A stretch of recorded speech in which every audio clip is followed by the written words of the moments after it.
আসসালামু আলাইকুম guys, welcome to my another blog video. আজকে আমি আমাদের গ্রামের নদীতে মাছ ধরবো এই জাল দিয়ে, তো আপনারা ফুল ভিডিও দেখেন। বিসমিল্লাহ।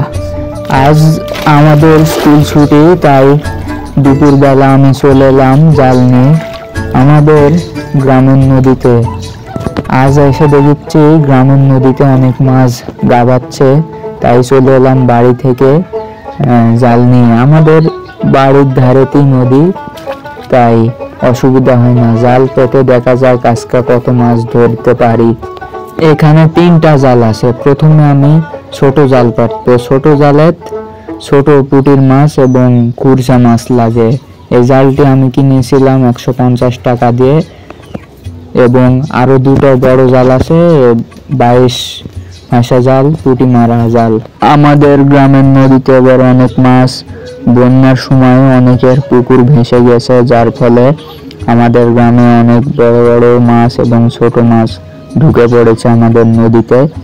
তাই আমি জাল নিয়ে চলে এলাম, দেখা যাক ছোট জালে কত মাছ পাওয়া যায়। বিশেষ করে আমার আশা ছোট জালেতেই বেশি মাছ ধরা পড়বে। আমাদের নদীতে এবারকার চুলকানি নাই, পানি অনেক ফ্রেশ, একবারে গ্রামের দৃশ্য দেখার মতন দেখতে লাগছে। অবশেষে আমাদের এই জালটি পাতা হয়ে গেল, যার ফলে আমি চলে আসলাম আর একটা জাল পাতবো। আমার পিছনে দূরে 2টা বেশাল উদ্দি পাওয়া যাচ্ছে, সেখানে অনেক বড় বড় মাছ ধরা হয়। আমি এবার বড় জাল পাতিচ্ছি, 22 ভাষা পুঁটি মারা জাল। এই জাল আমি এখন খসাচ্ছিলাম, তো দেখা যাক এই জালে কত মাছ পাওয়া যায়। অবশেষে জাল পাতা শুরু করলাম।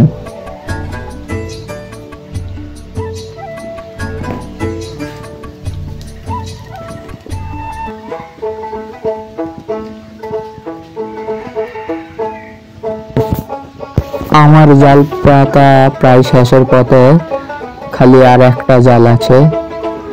এবার আমি এই জালটাও পাতা শুরু করলাম এবং জালটি পাতা প্রায় শেষের পথে।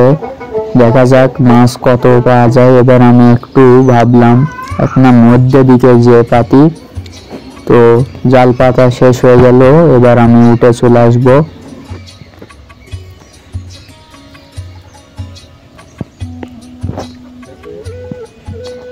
আর করব না। আমাদের গ্রামে বন্যার সময় গ্রামের মহিলা এবং ছোট বাচ্চারা মাছ ধরে। দেখেন তারা বড়শি দিয়ে কত মাছ পেয়েছে এবং লাস্টে কত পায়, সেটাও আমি এই ভিডিওতে দেখাবো। গাইজ, এর আগের ভিডিওতে আমি দেখিয়েছিলাম এই জায়গা থেকে আমাদের গ্রামের সৌন্দর্য দৃশ্য। আজকে আমি দেখাবো আমাদের গ্রাম ডুবে গিয়েছে, ওই খাওয়াতে আমি গিয়েছিলাম এর আগের ভিডিও। গাইজ, আমি এখন হাঁড়ি নিয়ে যাচ্ছি জাল থেকে মাছ তুলবো। তো দেখেন আমি যাচ্ছি।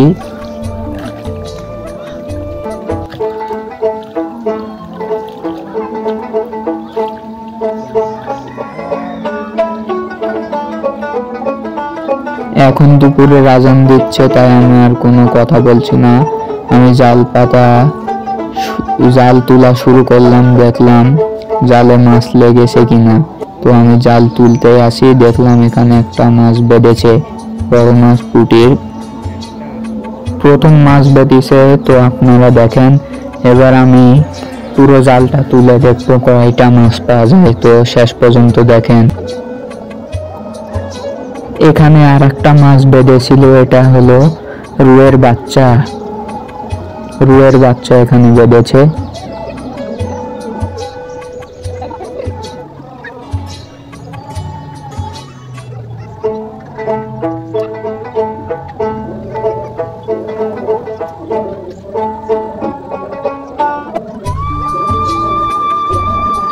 আমি জাল তুলে এতটাই মাছ পেয়েছি, তো আপনারা দেখলেন কত মাছ পেলাম। জাল কিন্তু এখনো নদীতে আছে এবং এরা বড়শি দিয়ে মাছ ধরেছে। তো গাইজ, আমাদের গ্রামের এই নদীতে আমি এখন সাঁতরাবো। এই নদীর নাম শিব নদী। তো দেখেন আমি সাঁতরা একবারে।